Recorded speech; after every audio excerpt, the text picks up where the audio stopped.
Brighton, at one point this season, were sitting in fourth place. They were getting notable results against the top sides. And we're here to discuss if they are giant killers. Gaurav, what do you think? Well, let's start with the results so far, man, because they started off the season by beating United 2-1. Then they also drew with Liverpool. They beat West Ham. They lost to Spurs, which was a bit surprising given where Spurs are now. They lost to City, unsurprisingly. They beat the living fucking shit out of Potter's Chelsea. I think that was a bit of sweet revenge. 4-1. We could talk about that all day. And they drew with Newcastle. And Newcastle, we have to count as a top 16 from now on. Let's just put that aside. So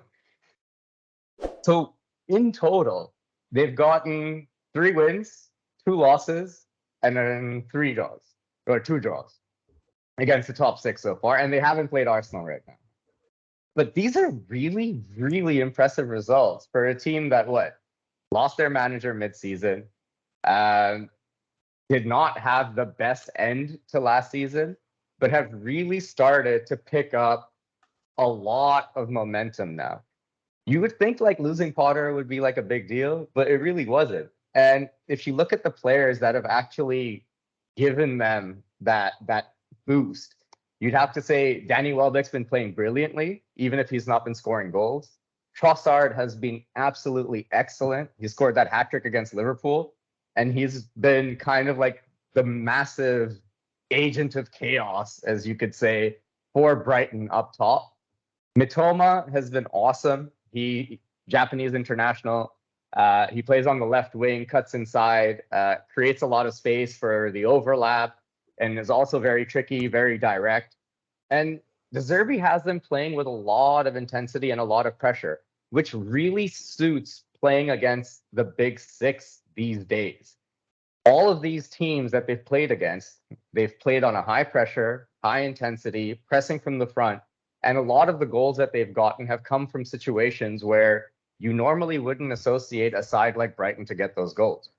I'm seriously impressed. I did not expect this. And when I looked at the table, they're above Liverpool, dude. So like I can't say shit. Like they've been fantastic. If you look at the circumstance and the amount of money that they haven't spent, it's unreal.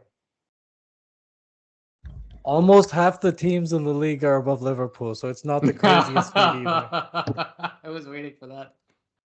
Like the fact is, it's a stat. It's not me. It's a Champions League season, guys. Okay. I had a very different reading, It's bro. always a I had a Champions very different reading in my research. So there is a big difference. Graham Potter was last year's manager, and he started this year, and they've changed. So there is a big difference. But they finished really strong last year. 5 wins, 3 draws, 1 loss. And the 1 loss was to the eventual champion City. The wins were Arsenal, Tottenham, Wolves, United, West Ham. Some of the draws, I think, was Liverpool was in one of those draws. Before that period of ending last year, those are the last 9 games. Just before that, in February and March, they had a really torrid time. They lost to Liverpool, all the same teams. They lost to United, they lost to Tottenham, they lost to Liverpool. They had all red losses in February and March, and then they had a really strong end to last season.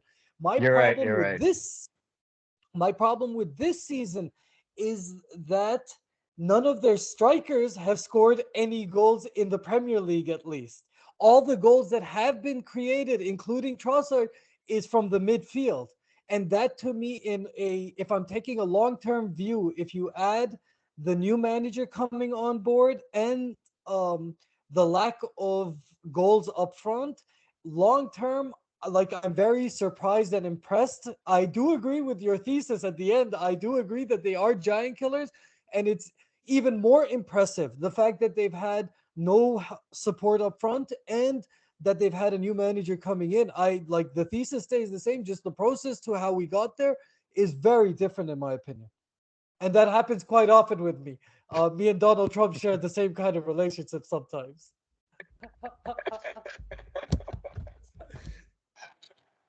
Never run away from that guy. Next is a Yi reference. Okay. So I think sorry, Omar, you were saying. No, I was just saying that this is a theme with Brighton, though. Like you mentioned it last year, that they went through a period where they were losing against the big teams, and then they started coming back against the big teams. But before that as well, they had a good record against big sides. So is this a common theme with them? Because they're now finishing in the top half of the table. They are in the top half of the table now. Do you think it's something that they can continue to do? Um, And also, they're also getting results against lesser sides as well. I think that's the difference. They've started to get results more consistently against the lesser sides. One of the issues that they had last season was or the season before, they were beating the big sides. They were a bit of giant killers, but they weren't able to get the results against the teams that were sitting back. What we're seeing, and then last season was kind of like the opposite. As Majid said, in Jan, Feb, March, they had a lot of bad results, especially against the bigger sides. Now, what I'm seeing this year is that there's more solidity, there's more confidence through the ranks, and in some way, they've managed to sort of reinvent a little bit of their style of play to be better and more like defensively solid. And that's happened by shifting to a back three, I think.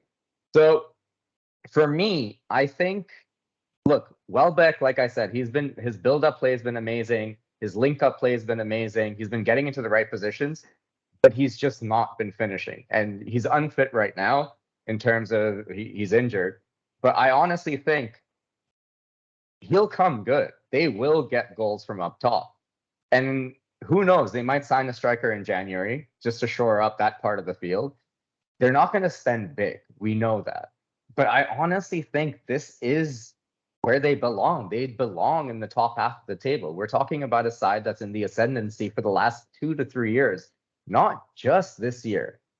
There's been a consistent sort of, rise in the rankings for where Brighton are. So I personally think they will keep this up. I think they will finish in the top half. I would say they're competing for a European spot, but they won't get that. I don't think they'll finish 7th. I think they might finish 8th. They might finish 9th. But yeah, I definitely think they can continue on this way. They don't spend big, but they spend really smart. Like the Yeah. ones they do pick up is really like they're solid people, like solid workers.